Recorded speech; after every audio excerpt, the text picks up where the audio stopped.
The cold is a constant companion.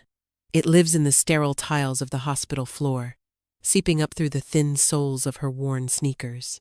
It clings to the air, a sharp, biting scent of antiseptic and bleach that scours the inside of her nose and promises a world wiped clean of mess, of feeling, of life. Clara prefers it this way, a clean, cold, empty world.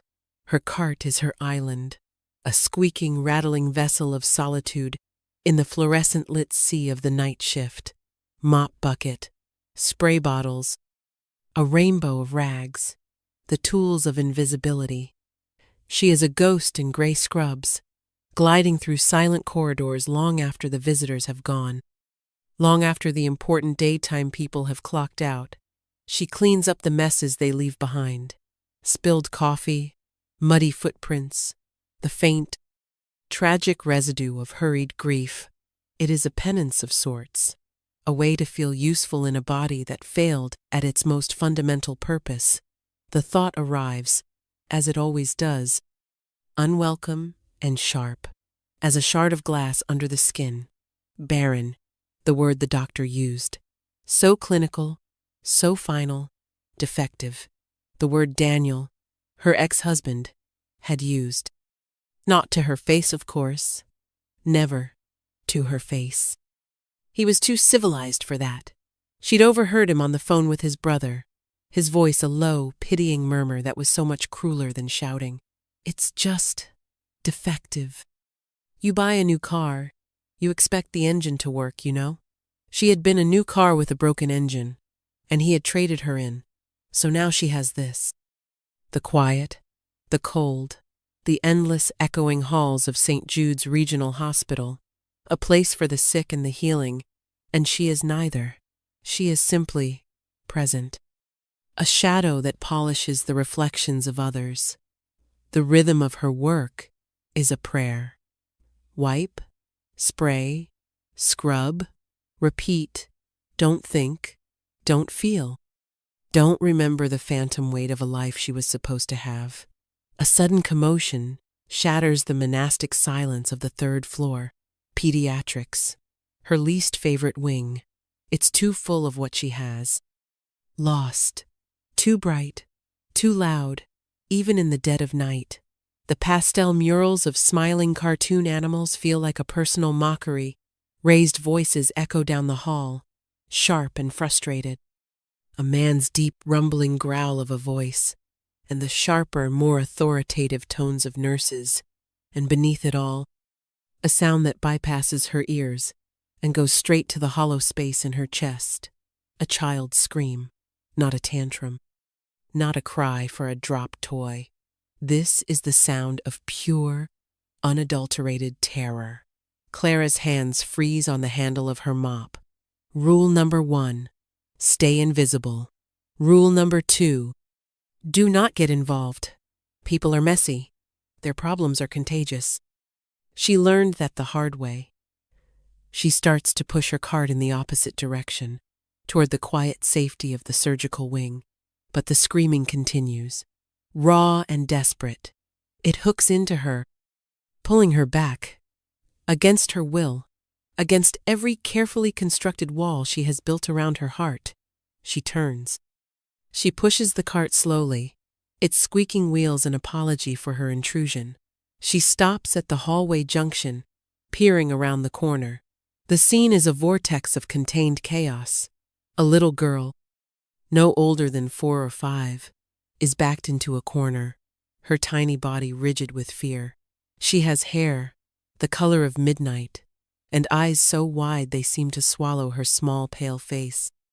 She's not making eye contact with anyone, just staring at a point on the wall, as if seeing horrors there that no one else can. A man stands between her and the 2 nurses trying to approach. He is a mountain, tall, broad-shouldered, radiating an aura of such ferocious protectiveness that it's a physical force in the room. His dark hair is unruly. His jaw is tight with strain, and his eyes are a startling feral gold, and they are fixed on his daughter with an expression of agonizing helplessness. Sir, "If you'll just let us sedate her," one nurse says, her voice strained with professional patience. "It's for her own good." She's hysterical. "No." The man's voice is a low growl. "You're not touching her with that. She's a danger to herself," the other nurse insists. Clara flinches at the words. She sees the way they look at the child.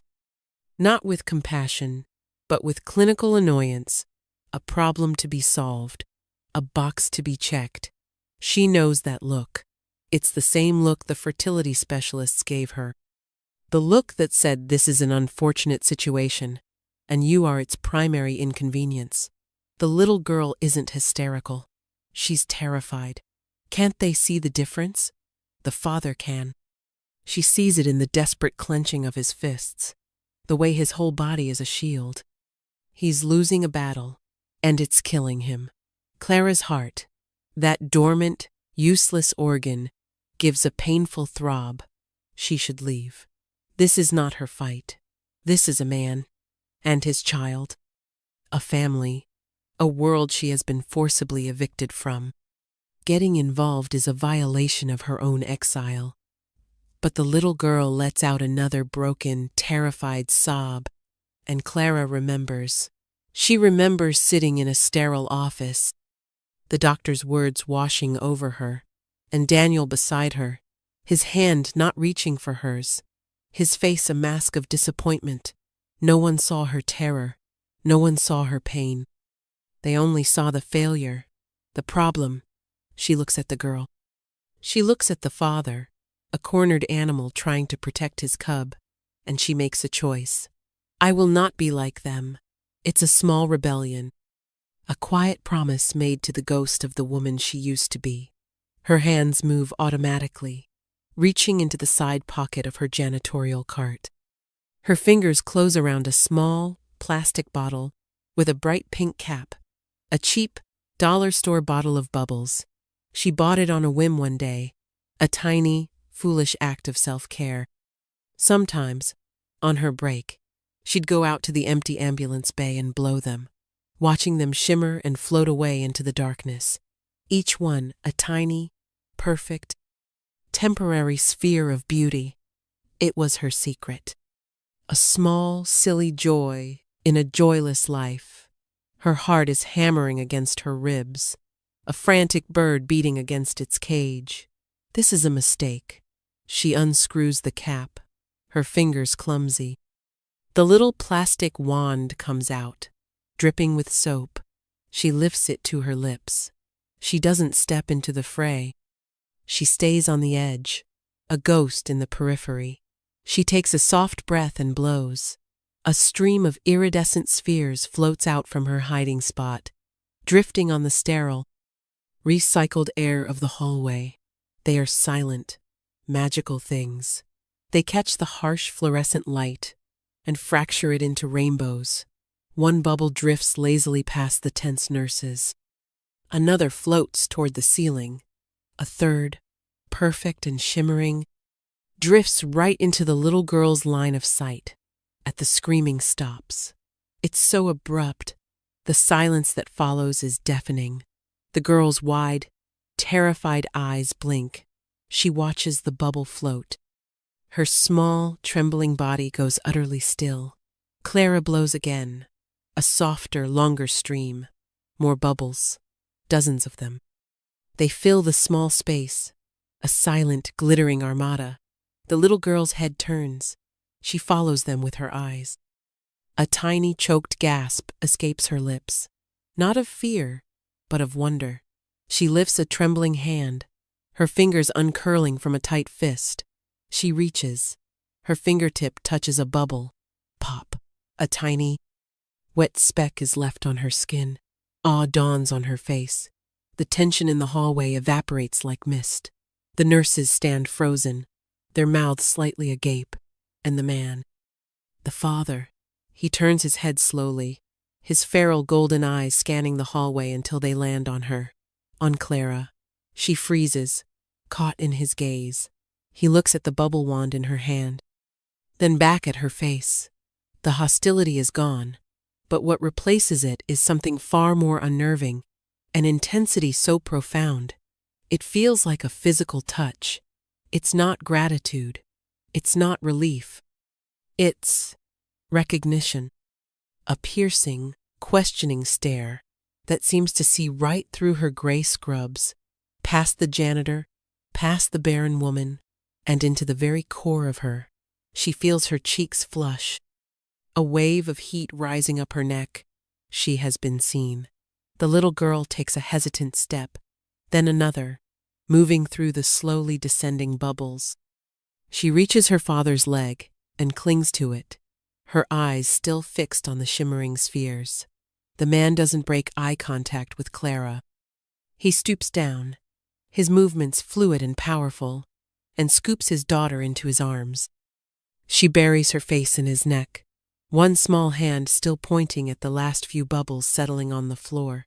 He gives Clara a single, sharp nod, a dismissal, a thank you, a warning. She can't tell. Then he turns and walks away down the hall, his daughter held securely against his chest. The sound of his footsteps is heavy, decisive, and then gone.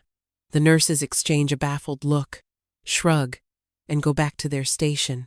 Clara is left alone in the hallway, the scent of cheap bubble soap mixing with the ever-present smell of antiseptic. Her heart is still racing. She screwed the cap back on the bottle, her hands shaking. She broke her own rules. She got involved, and for one terrifying, exhilarating moment, she had not been invisible. She doesn't see them again for 3 nights. Each shift, she feels a strange hum of anticipation in the air, a wariness that makes the fine hairs on her arms stand up. She cleans the pediatric wing with extra care, her eyes scanning the empty waiting chairs, listening for the sound of heavy footsteps. But there is nothing. She tells herself it's a relief, a return to the safety of her routine, her invisibility. She lies. The memory of the man's golden eyes is burned into her mind. The image of the little girl's wonder-filled face is a bright spot in the gray landscape of her thoughts. On the 4th night, the world tilts on its axis. It starts with a different kind of commotion. Not in pediatrics, but down near the ambulance bay. Shouts, the frantic energy of a real emergency. Clara is cleaning the waiting room, her back to the automatic doors. They swish open, letting in a blast of cold, damp air that smells of rain and pine needles. "We need a gurney now." "What the hell is it?" "Some kind of animal. Huge. Looks like a wolf. Got hit by a truck out on River Road, but it's still alive." Clara's blood runs cold. She turns slowly. 2 paramedics and a security guard are wrestling with something on a stretcher. It's a writhing mass of dark fur and panicked strength. A low, pained growl rumbles through the room, a sound of pure agony and defiance. It is a wolf, an enormous one, bigger than any she's ever seen in pictures. Its fur is the color of a stormy night sky, matted with blood along one flank. Its leg is bent at an unnatural angle, but it's the eyes that stop her breath. Amid the pain and fear, they gleam with an impossible, shocking intelligence. And they are gold, the same shade of searing, feral gold, as the man from the hallway. Her mind refuses to make the connection. It's impossible. A coincidence. Her tired brain playing tricks on her. "Get it out of here!" a doctor yells, emerging from a trauma bay. "We're not a vet clinic. Call animal control. They can deal with it. They're 30 minutes out, doc." "Things bleeding all over your floor. Then put it in the old utility room until they get here, and get that mess cleaned up." He points a finger, and his gaze lands on Clara. "You." "Now." She nods, her body moving on autopilot. She grabs her cart, her mind a whirlwind of confusion and a strange, terrifying dread. They wrestle the gurney down a short hallway and shove it into a small, windowless room used for storage. It's little more than a closet, filled with discarded equipment, and the smell of dust and decay. They slide the wolf, still strapped to the gurney, inside and slam the heavy door, the bolt shooting home with a loud, final thunk. The security guard stands outside, arms crossed. Thing gives me the creeps. Clara forces herself to work, mopping up the trail of blood. Each swipe of the mop feels heavy, wrong. The coppery smell fills her senses. This blood feels different, too much like human blood. Her thoughts are racing. A wolf, with golden eyes, an intelligent gaze, found on River Road, the same road that leads out of town and up into the deep, wild forests of the national park. The man and his daughter had vanished. Could they have been heading that way? It's insane. A fantasy. She's a janitor, not a character in a fairy tale, but she can't shake the feeling. That hum of wrongness, of a secret hiding in plain sight. She finishes cleaning, her movements stiff and robotic. The paramedics leave. The doctor is busy. The security guard gets a call and walks off, grumbling about a disturbance in the psych ward. The hallway is empty, silent, except for the heavy metal door of the utility room. She's alone with it. With him. Her heart pounds a frantic rhythm against her ribs. Walk away, Clara. This is the definition of not your problem. But her feet are glued to the floor. She thinks of the agony in those golden eyes. The same agony she saw in the man's face as he watched his daughter scream. Animal control will come. They'll see a large, aggressive, injured predator. They'll put him down. It's the logical, sensible outcome. A pained whine seeps from under the door. It's a low, guttural sound of misery that bypasses all her logic and hits her straight in that hollow place in her chest. It's the same sound of helplessness she feels every morning when she wakes up alone. I will not be like them. The promise again. A promise to a scared child. A promise to herself. She looks up and down the empty corridor. Her shift is over in 10 minutes. Everyone is gone or occupied. This is madness. Absolute, job-losing, life-ruining madness. She walks to the door. Her hand trembles as she reaches for the bolt. It's heavy and stiff. It slides back with a loud, grating groan that seems to echo through the entire hospital. She pulls the door open a crack. The smell hits her first. Musk and pine and wet fur and blood. The smell of the wild. The wolf is on the floor now, having somehow gotten off the gurney. He's dragged himself into the corner, his injured leg tucked beneath him. He lifts his head, and those intelligent golden eyes fix on her. There's no growl, no bared teeth, just a deep, weary pain and a flicker of recognition.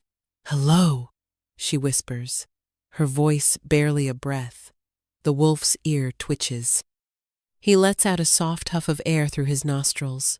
You're him, aren't you?" she asks the impossible question. He doesn't answer, of course. He's a wolf. But he doesn't look away. He just watches her, his gaze steady, waiting. Animal control will be here soon. They will come with catch poles and tranquilizer guns in a metal box. They will see a monster. She sees a father. She sees the man who held his terrified daughter and looked at her with eyes that saw more than a janitor.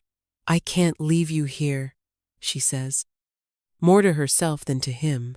The decision solidifies in her chest, a terrifying, exhilarating weight. She thinks of her truck in the parking lot. It's old, beaten up, but it has a camper shell on the back. She thinks of her cabin, 20 miles out of town, nestled on the edge of the state forest, the one place she feels truly safe, truly alone, her sanctuary, and she's about to invite a wolf into it. "Okay," she whispers, her mind racing. "Okay, we have to be quiet. Can you walk?" The wolf makes a low noise in his throat and tries to push himself up. He puts weight on his good legs, but his injured one gives way, and he collapses with a sharp yelp of pain. Her heart constricts. He can't walk. She looks around the room, and the gurney. It's too high, too awkward. Her eyes land on her own janitorial cart, the big, deep, plastic bin for trash and laundry. It's on wheels. It's undignified. It's ridiculous. It's their only chance. I'm so sorry about this, she says, dragging the cart into the room. She tips it on its side. You have to get in, please. You have to trust me. The wolf watches her, his breathing shallow and ragged. He seems to understand. With a tremendous effort of will, he begins to drag himself, inch by painful inch, toward the cart. He whimpers as his broken leg scrapes against the floor, but he doesn't stop. He pulls himself into the cart, curling his huge body into the cramped space. He has to bend his neck at an awkward angle to fit. His golden eyes look up at her, trusting, vulnerable. Her breath catches in her throat. She tips the cart upright. It's heavy, so heavy. She throws a few dirty laundry bags from the hallway over him, obscuring his shape. It looks, for all the world, like she's just taking out the trash. Her heart is a jackhammer. Every squeak of the wheels is a gunshot in the silent hallway. She pushes the cart toward the service elevator, her eyes darting everywhere at once. The elevator dings. The doors slide open. Empty. She pushes the cart inside and hits the button for the parking garage. The doors slide shut, encasing them in a small metal box. Alone with the wolf. He whines softly from under the laundry. Shh, she soothes, her hand hovering over the bags. It's okay. We're almost there. Just hang on. She can feel the heat radiating from his body, the feverish warmth of his pain. She has stolen a wolf from a hospital, a wolf with the eyes of a desperate father. The life she knew, the quiet, gray, invisible life is over. She just pushed it out the door in a laundry cart. The drive to her cabin is a blur of adrenaline and terror.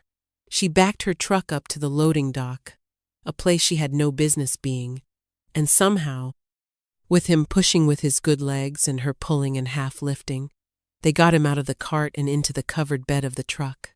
The whole time, she expected sirens, shouting, the firm hand of a security guard on her shoulder. But nothing happened. She drove with shaking hands, well under the speed limit, her eyes glued to the rearview mirror. The 20-mile drive felt like 1,000. With every bump in the road, a soft, pained sound came from the back, and each one was a knife in her gut. Her cabin is small, rustic, and isolated.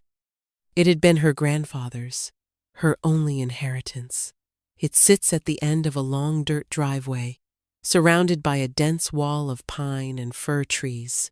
Her neighbors are squirrels and the occasional deer. It is her fortress of solitude.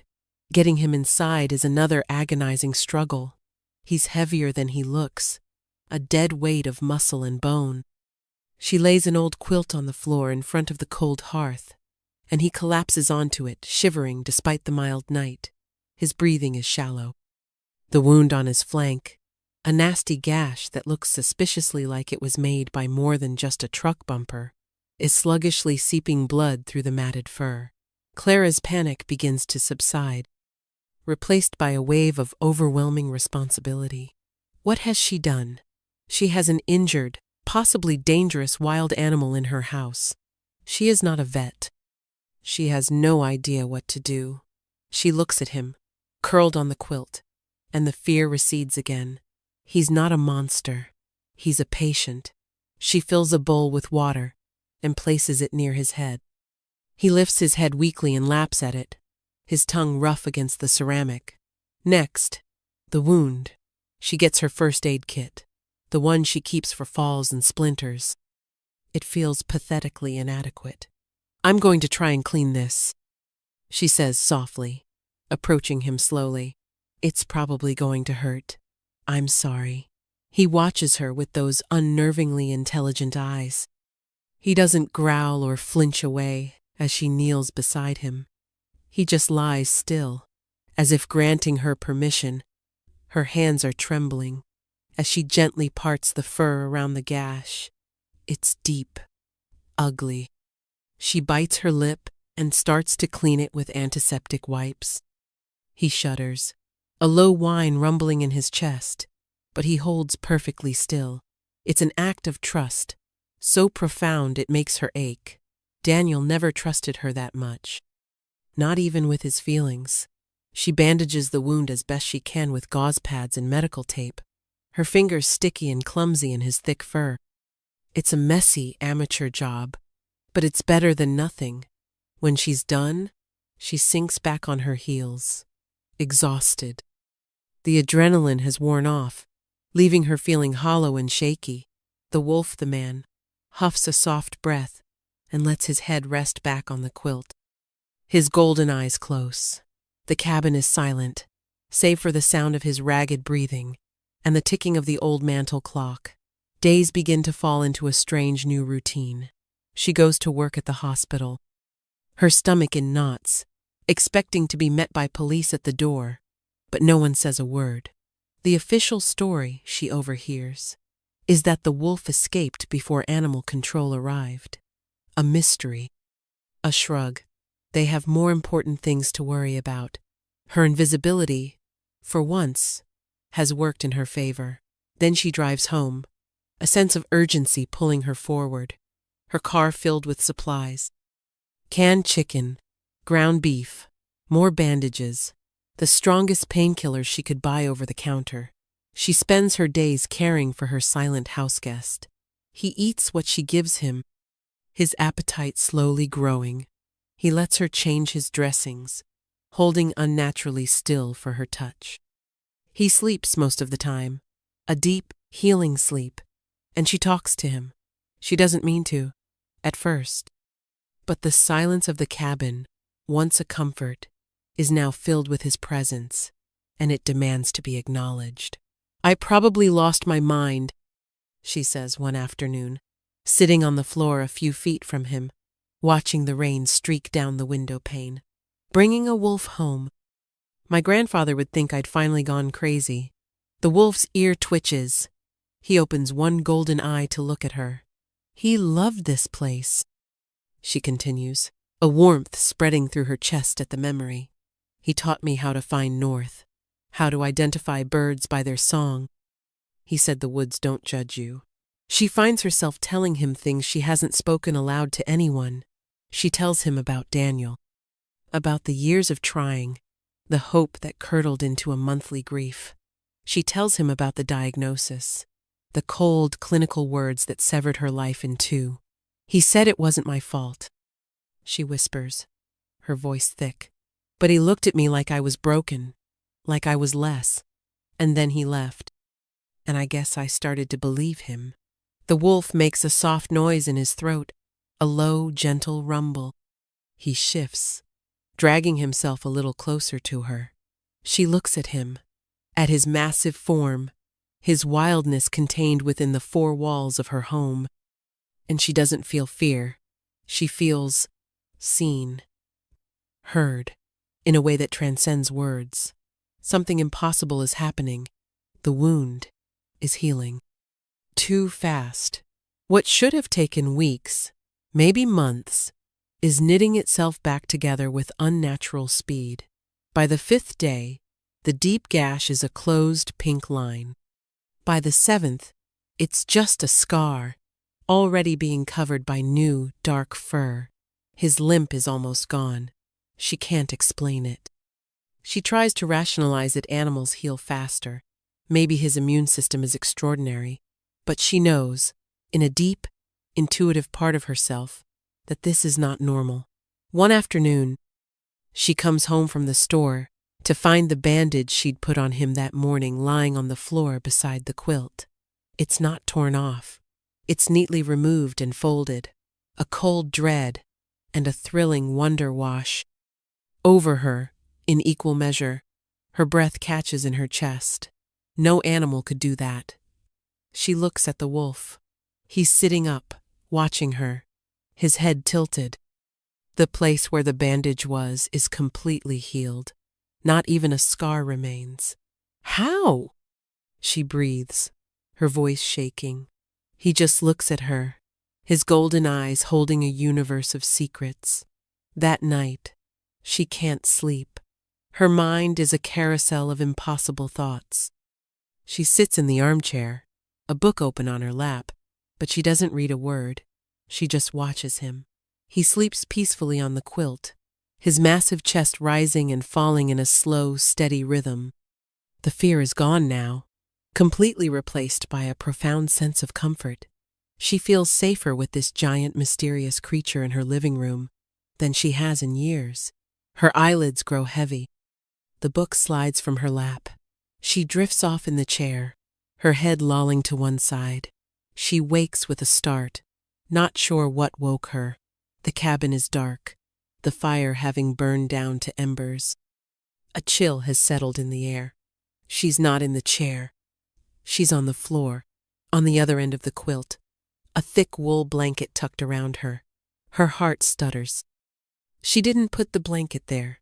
She sits up, her eyes adjusting to the gloom. The wolf is lying a few feet away, his head on his paws, but his eyes are open, watching her.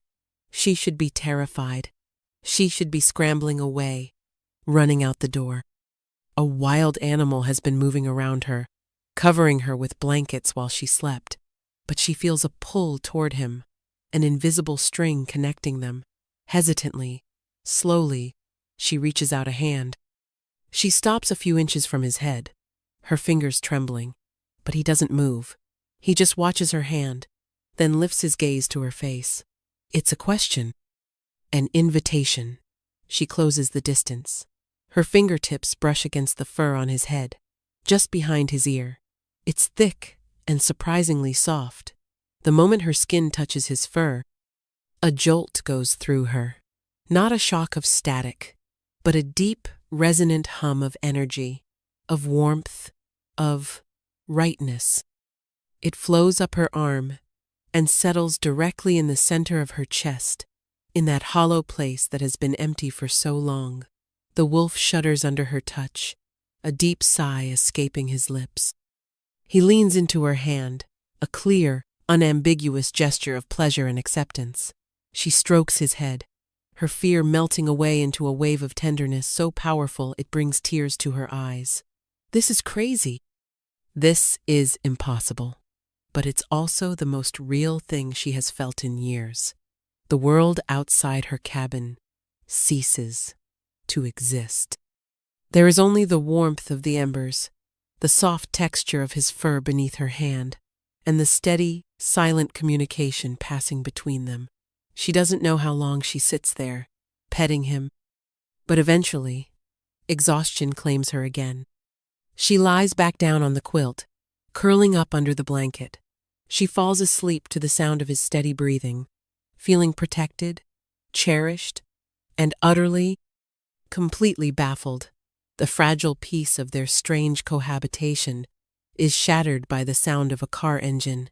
Clara jerks awake. It's mid-morning.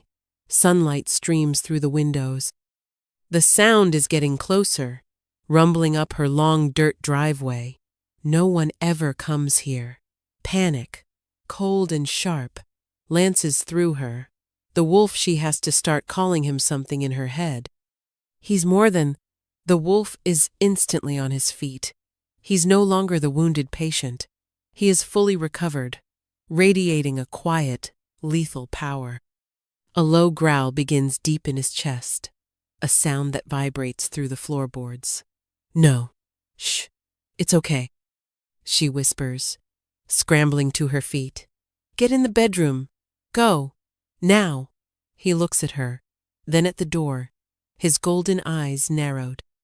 He clearly doesn't want to leave her, but with a last, reluctant glance, he obeys, padding silently into her bedroom, and out of sight, a car door slams. Clara's heart plummets into her stomach. She knows that sound. the solid, arrogant thunk of a luxury sedan's door. She peers through the window, and her blood turns to ice. It's Daniel. He's standing by his silver BMW, looking at her small, rustic cabin with an expression of barely veiled disgust.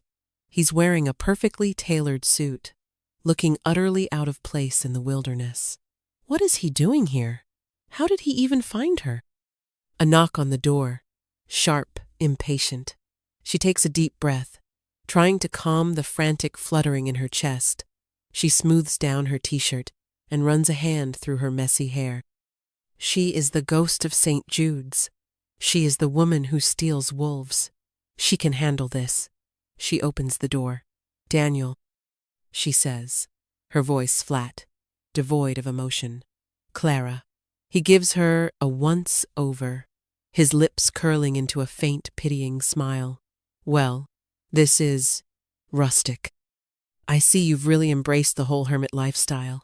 What do you want? She asks, not moving from the doorway, blocking his entry. Business, unfortunately, he says, holding up a leather portfolio. The sale of the house is final, but they found a discrepancy in one of the old property line documents your grandfather filed. I need your signature to clear it up. Lawyers are screaming about it. The house, their house, the one he couldn't wait to sell so he could wash his hands of their shared life. You could have mailed it, she says. I was in the area. He lies smoothly. Thought I'd do you the courtesy of bringing it in person. Can I come in? Or are we going to do this on the porch, like savages? He takes a step forward, expecting her to move. The old Clara would have. She would have stepped back, offered him coffee, apologized for the state of her life. This Clara stands her ground. We can do it right here, she says. A flicker of annoyance crosses his face. He's not used to her saying no. Clara, don't be difficult. It's damp out here. Just let me in for 5 minutes. He pushes past her, his shoulder bumping hers. A casual assertion of his right to occupy any space he chooses. He steps inside and stops, his nose wrinkling. What is that smell? Did a raccoon die in here? It's the scent of the wolf. The wild, musky scent she's grown so accustomed to. She barely notices it anymore. From the bedroom, the low growl starts again, louder this time. A deep, guttural threat. Daniel freezes. What was that? I have a dog, she says quickly, her heart pounding. Sounds more like a bear. He scoffs, but he looks uneasy. He opens his portfolio on the small kitchen table. Just sign here, here, and here. He's standing too close. He exudes an aura of smug ownership, as if his presence here still gives him some claim over her. He talks down to her, explaining the legal jargon in a condescending tone that makes her skin crawl. You know, he says, leaning against the counter as she signs the papers with a shaky hand. I was worried about you out here all alone, but I see you're fine, in your own way. I am fine, she says, her voice tight. It's for the best, you know, he continues, his voice softening into that faux sympathetic tone she hates. What happened with us? I met someone. She's pregnant. We're having a boy. The words are a physical blow. They hit her with the force of a fist, knocking the air from her lungs. Of course he did. Of course it was that easy for him. To find a new car, a new engine. One that works. She feels the familiar cold creep over her, the old shame, the feeling of being broken, worthless. Her hand trembles, and she drops the pen. It clatters on the floor.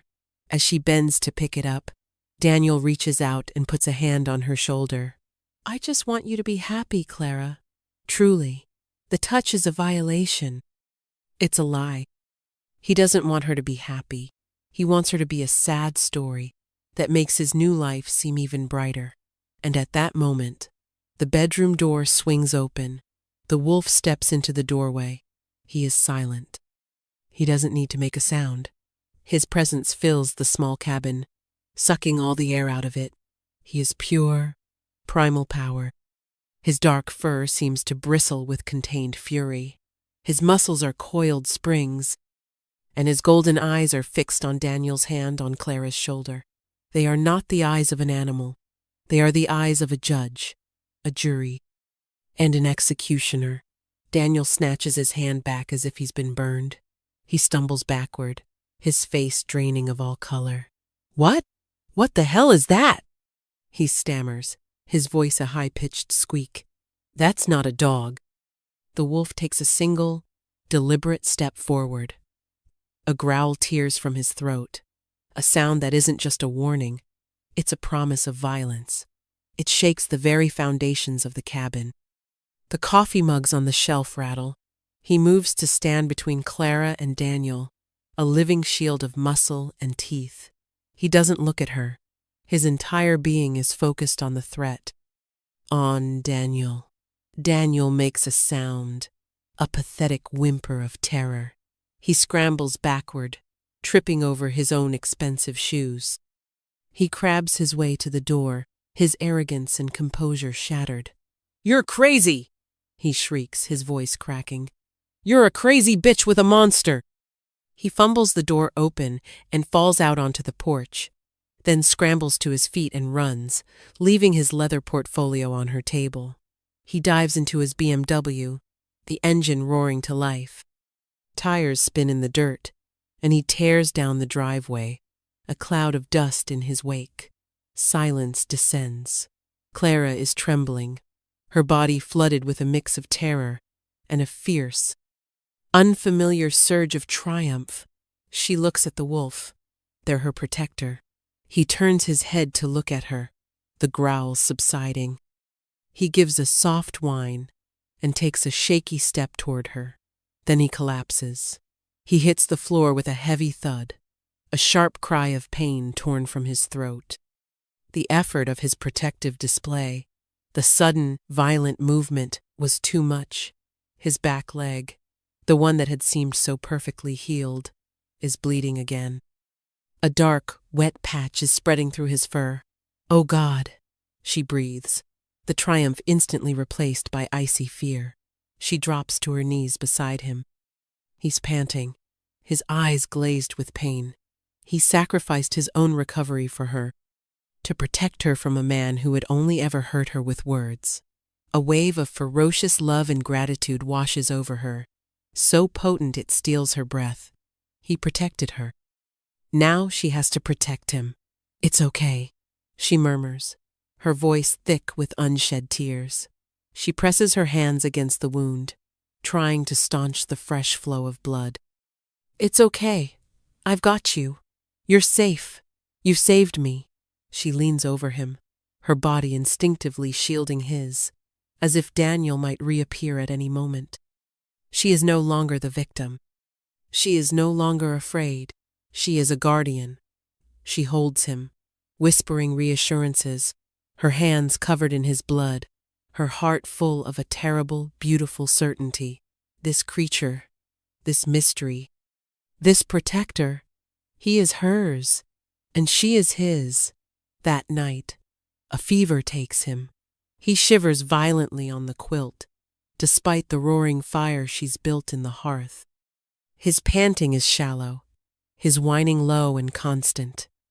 The reopened wound on his leg is hot to the touch, inflamed and angry. She's terrified. She did her best to clean and rebandage it, but she knows it's not enough. He needs more than her clumsy first aid. He needs a doctor, a vet, something. But she can't take him anywhere. She can't explain him, so she does the only thing she can. She tends to him. She brings cool, damp cloths from the kitchen and lays them on his forehead, on his neck. He's burning up. His fur is damp with sweat. "It's okay," she whispers over and over, the words a mantra against the encroaching panic. "Just hold on. Please, just hold on." She sits beside him, her hand resting on his back, feeling the tremors that rack his powerful body. She feels so helpless, so useless. Just like she did in the doctor's office. Just like she did when Daniel left. No, she refuses that feeling. She is not useless. She stays with him as the hours tick by. Midnight comes and goes. The wind howls outside, rattling the window panes. Sometime around 2 in the morning, it gets worse. He begins to writhe. A deep, guttural cry of agony is torn from him, a sound that makes every hair on her body stand on end. His body convulses, arching off the floor. "What is it? What's wrong?" she cries, pulling back, her heart seizing with fear. And then she hears it, a sound that does not belong in this world, a wet, sickening crack. The sound of a bone breaking. He cries out again, a long, strangled howl of pain. Another crack echoes in the silent room. And another. She scrambles backward, her mind refusing to process what her eyes are seeing. His form is changing. The shape of him is wrong, twisting, elongating. His snout seems to shrink, pulling back into his face. His legs bend and snap, reforming into new, horrifying angles. Fur recedes like a tide, vanishing into pale skin that shimmers with sweat. She's screaming. She doesn't realize it at first, but a thin, high-pitched sound of terror is coming from her own throat. It's a nightmare, a hallucination brought on by stress and grief. It has to be. But the cracking of bone continues, the whimpers of pain slowly morphing from animal to something horribly, recognizably human. In a final, violent shudder, the transformation is complete. The cabin falls silent. Where the giant, dark-furred wolf had been lying in agony, there is now a man, a naked, wounded man, curled on his side on the quilt. His body slick with sweat, his dark hair is plastered to his forehead. A deep, angry gash mars the muscled flesh of his thigh, and she knows him. It's him, the man from the hospital. The father with the feral golden eyes. Clara's scream dies in her throat. Her mind goes completely blank. The world shrinks to a single point of absolute, stunning impossibility. She can't breathe. She can't think. She can only stare, her body frozen in a rictus of shock. The man on her floor is unconscious, his breathing evening out now that the horrific ordeal is over. Her training, her instinct for self-preservation, screams at her to run, to get out of the house, get in her truck, and drive until the world makes sense again. But she can't move. Her feet are rooted to the floorboards. Slowly, numbly, as if in a dream, she gets to her feet. She walks to the linen closet and pulls out the thickest, heaviest blanket she owns. She walks back to him, her movements jerky, robotic. She gently covers his naked body. His skin is fever-hot to the touch. She backs away and collapses into the armchair, pulling her knees to her chest. She wraps her arms around herself, trying to stop the violent shaking that has taken over her body. A wolf, a man, a shifter. The words don't fit in her reality. They are concepts from cheap paperbacks and late-night movies. They are not supposed to be bleeding on her grandfather's quilt. She stays like that for hours, watching him, waiting for the sun to rise, praying that the light will burn this madness away and reveal it all to be a terrible dream. But when the first gray fingers of dawn creep through the window, he is still there. A man. He wakes slowly. A low groan escapes his lips. He shifts, his eyes fluttering open. They are gold. Dazed and filled with pain, but undeniably, impossibly gold. His gaze sweeps the room, confused, before it lands on her. Huddled in the chair, recognition dawns. And with it, a deep, weary resignation. He doesn't look surprised to see her. He just looks sad. He tries to sit up, then hisses in pain as his injured leg protests. He falls back against the quilt. "Be still," Clara hears herself say, her voice a dry, rusty whisper. You'll hurt yourself. He looks at the blanket covering him, at his own pale, human hands. He closes his eyes for a moment. A wave of something shame, regret, passing over his face. I'm sorry, he says, his voice rough, hoarse from the screaming. You weren't supposed to see this. Clara just stares, speechless. Her mind is a riot of questions, but none of them can find their way to her tongue. My name is Ryan, he says, his golden eyes meeting hers. They are pleading with her. Pleading for what? Understanding? Belief? The girl. She manages to choke out, the first coherent thought to surface. The little girl at the hospital. A flicker of warmth, of love, enters his gaze. Luna, my daughter. She's safe. Luna. A beautiful name. What are you? She whispers, the question hanging in the air between them, fragile and terrifying. Ryan takes a deep, ragged breath. What you saw. I'm a shifter, a werewolf, if you want the storybook term. He says it simply, a statement of fact, as if he were telling her his profession. Clara feels a wave of dizziness. She grips the arms of the chair to steady herself. I was shot, he continues, his voice low. On our land, hunters. They got too close to my family. I was protecting Luna. I shifted to lead them away from her. They hit me. I ran. I don't know how I ended up near the hospital. I just knew I had to get somewhere. Safe. He looks at her, and the intensity is back in his gaze. The same piercing look from the hospital hallway. And then, I smelled you, he says, his voice dropping to a near whisper. I was in the cage, dying, and I smelled you through the door. It was like a beacon. It cut through the pain. Her scent of cheap soap and floor cleaner, when you helped me. He says, when you touched me, something settled, a bond. I didn't understand it. I thought the fever was making me crazy. Bond. The word hangs in the air. In my kind, he says, struggling to explain, his words halting. We have one, a destined partner. We call them mates. My mate, Luna's mother. She died 2 years ago. His voice breaks on the words, thick with old grief. He takes another breath, forcing himself to continue. I never thought. It's not supposed to happen twice. It's a legend, a myth, a second chance. He looks at her, his golden eyes raw with a vulnerability that strips her bare.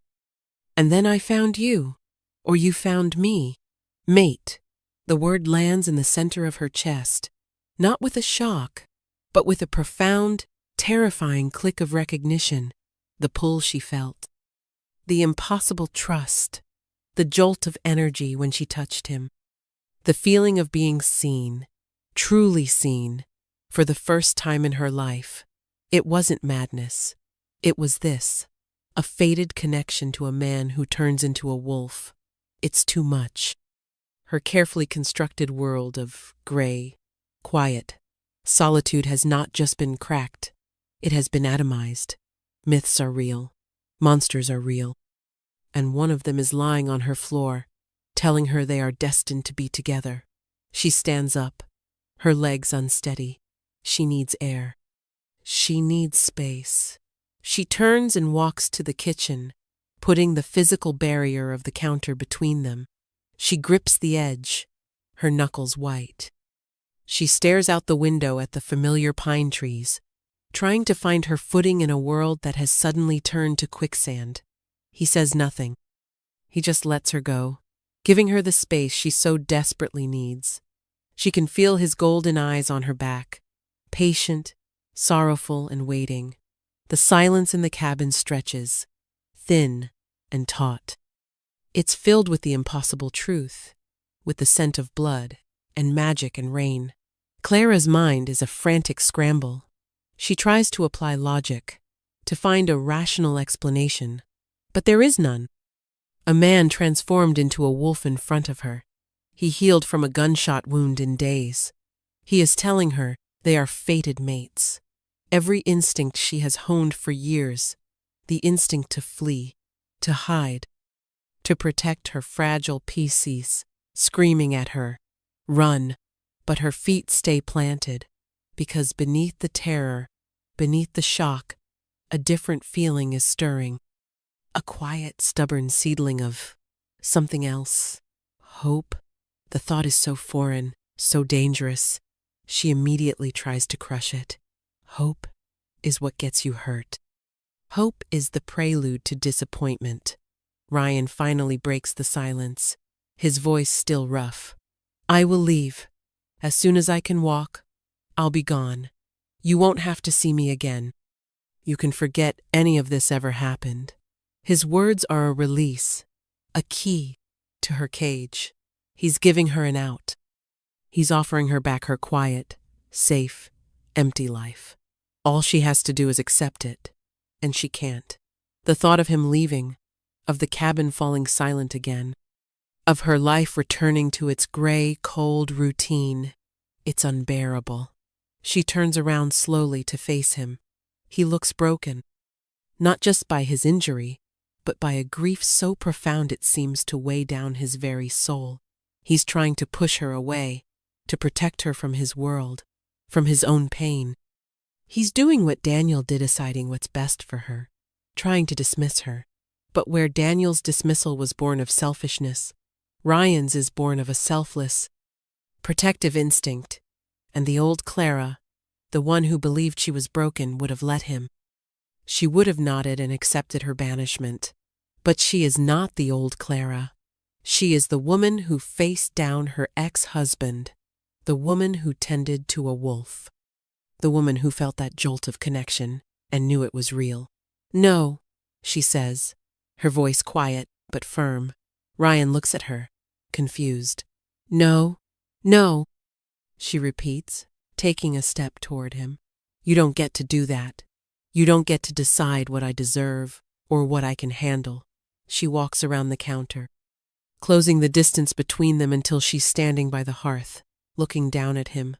"My life," she says, her voice gaining strength, "was quiet, and it was safe. And it was empty, for the first time in years. Since you arrived, it hasn't been empty." She gestures around the small room. "This is insane. It's impossible. And it's the most real thing that has ever happened to me. You think I'm just going to let you walk away from that?" A flicker of something astonishment, hope advances in his golden eyes. "Clara, my world is dangerous. I carry ghosts. I can't ask you to be a part of that. I can't lose someone else. I can't do that to you.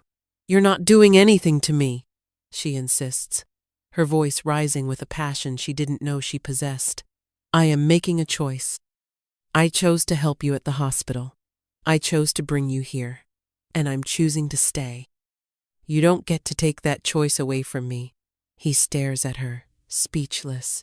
She kneels down beside him, wincing when she sees the raw, angry wound on his thigh. This is real. His pain is real. "Your daughter," she says softly, the thought of the little girl with the midnight hair grounding her. "Luna." "You said she's safe." He nods, his throat working. "With my beta, my second in command. Our pack. Our home is deep in the forest. She's waiting for me." His voice grows thick with longing. She's been asking for someone. He told me on the phone, before the hunters. Asking for who?" Clara prompts gently. Ryan looks at her, his gaze full of a new kind of wonder. "The Bubble Lady." The words land in her heart and bloom. The Bubble Lady. The little girl who had lost her mother was asking for her. Everything crystallizes in that one perfect moment. The fear, the doubt, the years of feeling useless and empty, it all falls away, replaced by a fierce, undeniable purpose. She is not broken. She is not barren. She is the Bubble Lady.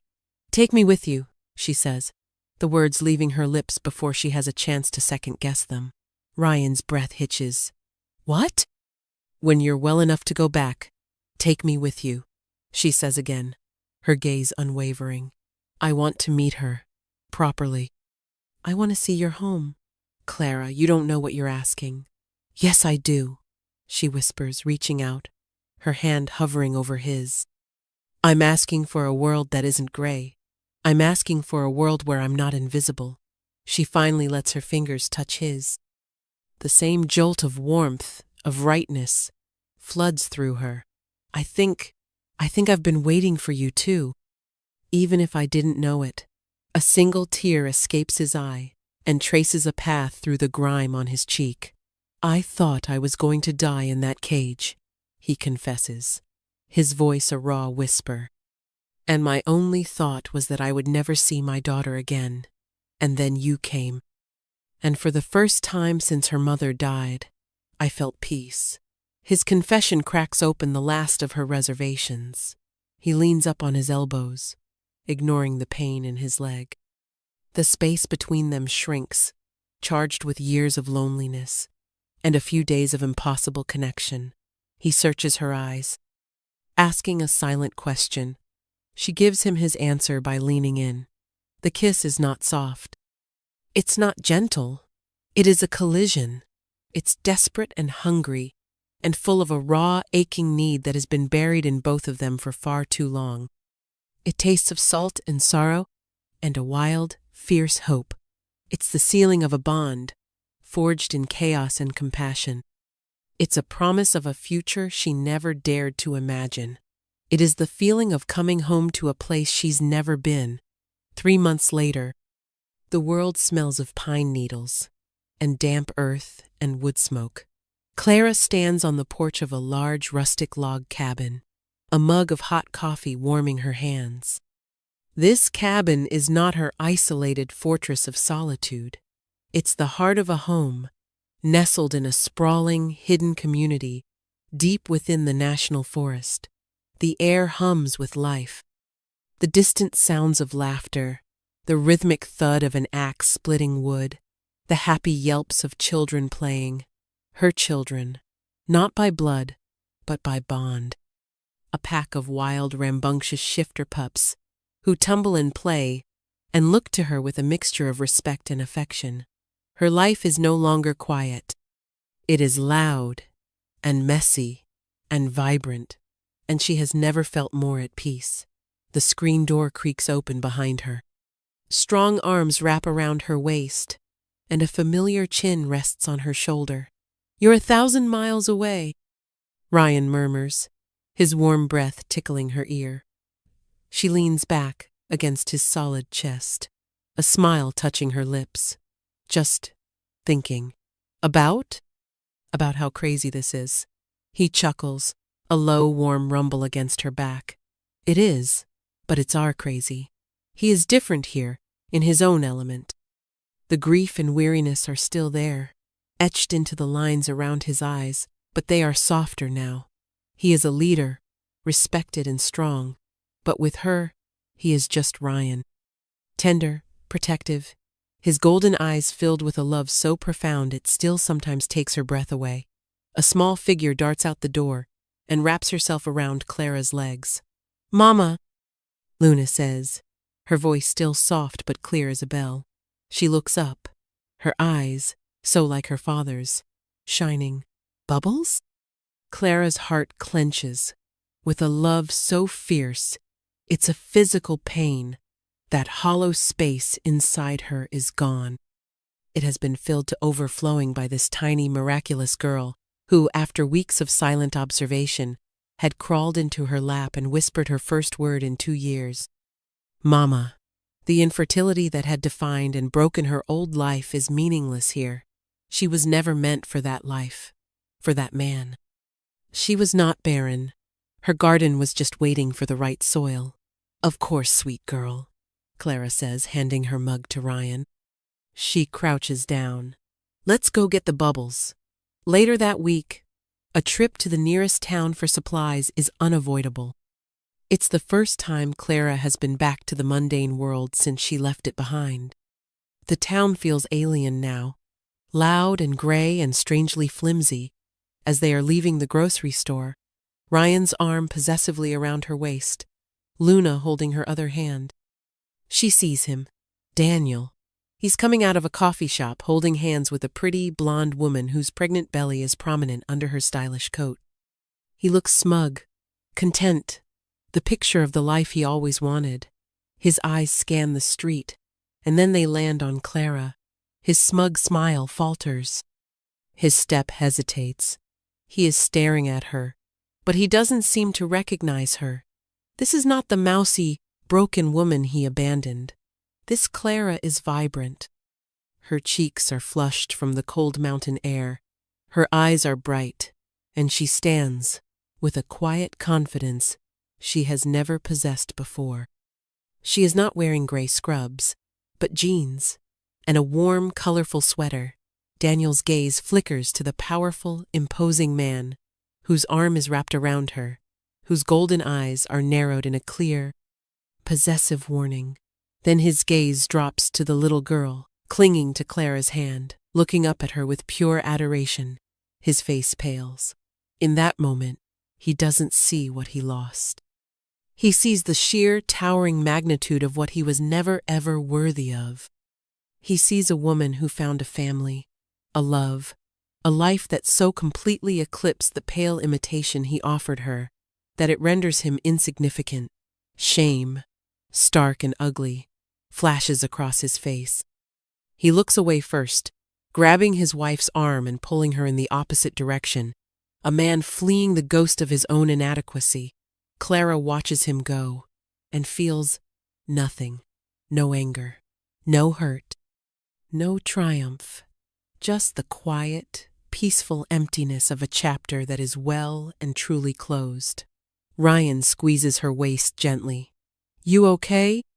She looks up at him, at the fierce love in his eyes, and she smiles. "I'm perfect." That evening, they sit on the porch swing, wrapped in a thick blanket against the evening chill. Luna is asleep inside, her dreams no longer haunted. The pack has settled for the night, and a deep, companionable silence has fallen over the valley. Clara rests her head on Ryan's shoulder, watching the first stars begin to prick the deep velvet of the sky. She thinks about the strange, winding path that brought her here, a path of pain and loss and loneliness. She thinks of the moment in the hospital hallway, the choice she made to act, to offer a moment of gentle magic to a terrified child. Her compassion, the very thing Daniel had mocked as a weakness. The soft-heartedness he'd despised. It had been her greatest strength all along. It hadn't just saved a wolf bleeding in a back room. It hadn't just soothed a frightened child. It had saved her. It had led her out of the cold, sterile gray and into a world of impossible, vibrant color. It had led her home,